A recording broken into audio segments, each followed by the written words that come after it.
جو یہاں اکٹھے ہوئے ہیں سبھی کو میرا سلام۔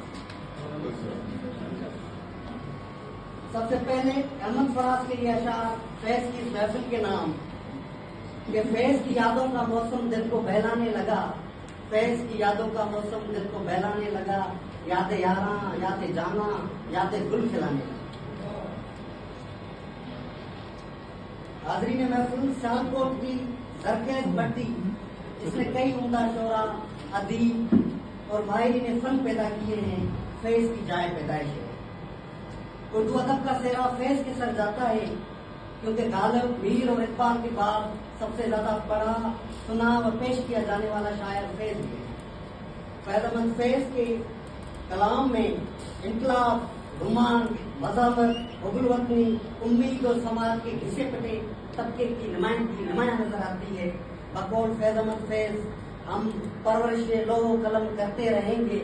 ہم پرورش لو قلم کرتے رہیں گے، جو دل پہ گزری رقم کرتے رہیں گے۔ فیض کی شاعری کو دو حصوں میں تقسیم کیا جائے تو ایک میں فیض روایتی شاعر نظر آتے ہیں جس میں ہجر اور فراق کی باتیں ہیں، محبوب کی ادائیں اور جفائیں ہیں، محبت کے نغمے اور عشق کی کہانیاں ہیں۔ شاعری کے اس حصے میں فیض کہتے ہیں، اس قدر پیار سے جانے جہاں رکھا ہے، اس قدر پیار سے جانے جہاں رکھا ہے، دل کے رخسار پہ اس وقت تیری یاد نے ہار، یوں گما ہوتا ہے گرچہ ہے ابھی صبح فراق، ڈھل گیا ہجر کا دن آ بھی گئی وصل کی رات۔ اور پھر شاعری کے دوسرے حصے میں فیض رومان سے ہٹ کر حقیقت کو پہنچتے ہیں، تب فیض انقلابی شاعر بنتے ہیں۔ فیض نے جب سماج میں ناانصافی، ظلم اور بربرت کو پروان چڑھتے دیکھا،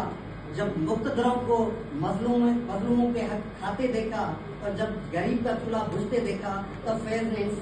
فیض نے انسانی واردات اور کیفیات میں دلچسپی لی، تب فیض نے انقلاب کے طبل بجائے تاکہ مظلوموں اور محکوموں کو بیدار کر کے ظالموں کے منہ سے اپنے خون پسینے کا نوالا چھینا جائے اور ایک ایسا سورج طلوع ہو جو غریب کی دو وقت کی روٹی کا ضامن ہو، جہاں رنگ اور نسل کے تضاد نہ ہو، جہاں عدالتوں میں انصاف ہو اور جہاں غریب کا چولہا کبھی نہ بجھے۔ شاعری کے اس حصے میں فیض لکھتے ہیں، جب کبھی بکتا ہے بازار میں مزدور کا گوشت، جب کبھی بکتا ہے بازار میں مزدور کا گوشت، شاہراہوں پر غریبوں کا لہو بہتا ہے، آگ سی سینے میں رہ کر ابلتی ہے نبض، اپنے دل پر مجھے قابو نہیں رہتا، اپنے دل پر مجھے قابو نہیں رہتا۔ کسی اسکالر نے فیض کے بارے میں کیا خوب کہا ہے کہ ان کا ذاتی نصب العین درویشی اور اجتماعی انقلاب تھا۔ فیض کالج کے دور سے بھگت سنگھ تحریک کے ساتھی رہے اور ترقی